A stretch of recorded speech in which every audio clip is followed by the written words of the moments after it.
माँ का श्राप। गंगा 3 बेटों की माँ थी।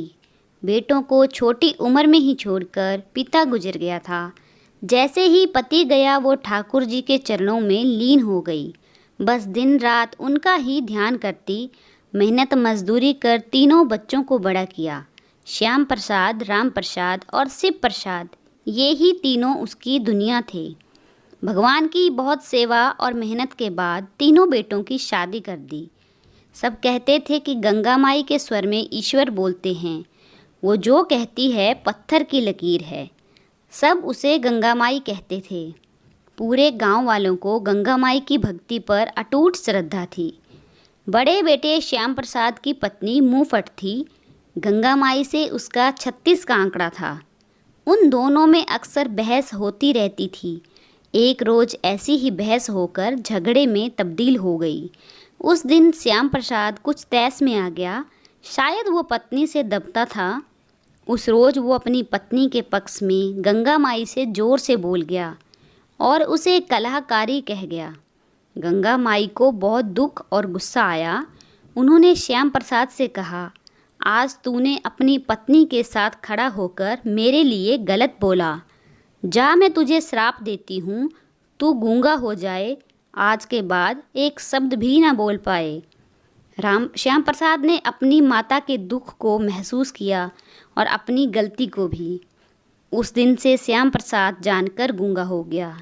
उस घटना के बाद वो कभी नहीं बोला। पूरे गांव और आसपास के गांव में ये चर्चा फैल गई कि गंगा माई ने अपने ही बेटे को गूंगा होने का श्राप दे दिया और उसकी आवाज़ चली गई।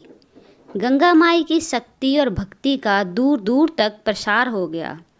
गांव वाले अब उसकी इज्जत करने के बजाय उससे डर गए। तीनों बहुएं भी डर गई। उसके बाद कोई भी गंगा माई के सामने ऊंची आवाज़ में नहीं बोला। सब उसे नाराज़ करने से डरने लगे कि ना जाने कब गंगा माई क्रुद्ध होकर कोई वाणी निकाल दे और वो सच हो जाए। पर गंगा माई अपने श्राप और बेटे के गूंगा होने से दुखी थी। वो ईश्वर से माफ़ी मांगती रही कि ऐसे अपराध के लिए ईश्वर उसे माफ़ कर दे। पर उसे ईश्वर पर अटूट विश्वास हो गया कि उसकी ज़बान को ईश्वर ने फलीभूत किया। वक्त गुजरता रहा। इस बात को 22 साल गुजर गए। गंगा माई अब वृद्ध हो गई और उसने खटिया पकड़ ली। उसे दुख था। उसने बेटे को श्राप दिया और उसकी आवाज़ चली गई। उसे श्राप से मुक्ति का कोई उपाय नहीं आता था। जब वो मरणासन थी, उसने अपनी अंतिम इच्छा जाहिर की कि उसे श्याम प्रसाद से अकेले में बात करनी है। उसकी अंतिम इच्छा के लिए श्याम प्रसाद माई के कमरे में गया। माई ने श्याम प्रसाद के आगे हाथ जोड़े और कहा, मेरे बेटे, मैंने तुझे अनजाने में श्राप दे दिया कि तू गूंगा हो जाए और तेरी आवाज़ चली गई। मैं इस श्राप का कोई तोड़ नहीं जानती, पर मैं बहुत दुखी हूँ। मेरे प्राण बस इसलिए अटके हैं कि इन 22 सालों में तू बोल ना पाया। पर तेरी आवाज़ आ जाए तो मैं चैन से मर सकूँगी और ईश्वर मुझे अपने चरणों में जगह दे दे। वो पल भर का गुस्सा था। मैं सच में नहीं चाहती थी कि तुम्हारी आवाज़ चली जाए। मैं अभागिन इस अपराध बोध से खुद को मुक्त नहीं कर पा रही हूँ। उसकी बात सुनकर श्याम प्रसाद ने उठकर उस कमरे के दरवाजे को बंद कर दिया और वो गंगा माई के पास आकर बैठ गया और बोला, माई, मैं बोल सकता हूँ। आज से ही नहीं, पिछले 22 साल से बोल सकता हूँ, पर जानकर गूंगा बन गया ताकि तुम्हारी भक्ति पर किसी को संदेह ना हो। साथ ही मेरी पत्नी ही नहीं, तुम्हारी बाकी दोनों बहुएं भी डर से तुम्हारे सामने ना बोलें और तुम्हें दुख ना पहुँचाएं। सब तुम्हारी इज्जत करें, चाहे डर से ही सही। जिस दिन तुमने मुझे गूंगा होने का श्राप दिया था, उस दिन तुमने ठाकुर जी पर अटूट विश्वास कर वो श्राप दिया था। अगर वो फलीभूत ना होता तो तुम्हारा भी ठाकुर जी से विश्वास उठ जाता। और मुझे दुख था कि मैं पहली बार तुम्हारे सामने बोल गया। मैंने जानबूझकर गूंगा होकर तुम्हारे श्राप को जिया।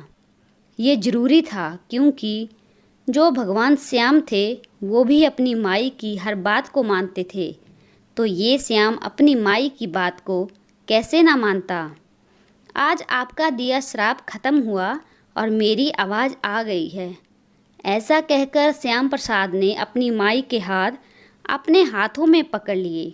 माई के गले से आवाज़ निकली, हे ठाकुर जी, मुझे अपने चरणों में स्थान देना।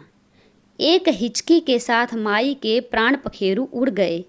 श्याम प्रसाद ने कमरे का दरवाज़ा खोला और ये घोषणा की कि माई ने जाते जाते मुझे श्राप से मुक्त कर दिया और मेरी आवाज़ लौटा दी। ये खबर जंगल में आग की तरह आसपास के गांवों में फैल गई कि गंगा माई जाते जाते अपने बेटे को श्राप से मुक्त कर गई। आसपास के गांव के हजारों लोग गंगा माई के अंतिम संस्कार में शामिल हुए और उनकी अर्थी को अपना कंधा लगाकर खुद को धन्य समझते रहे। वीडियो अच्छा लगा है तो लाइक शेयर करें और मेरे चैनल को सब्सक्राइब करें। Thanks for watching.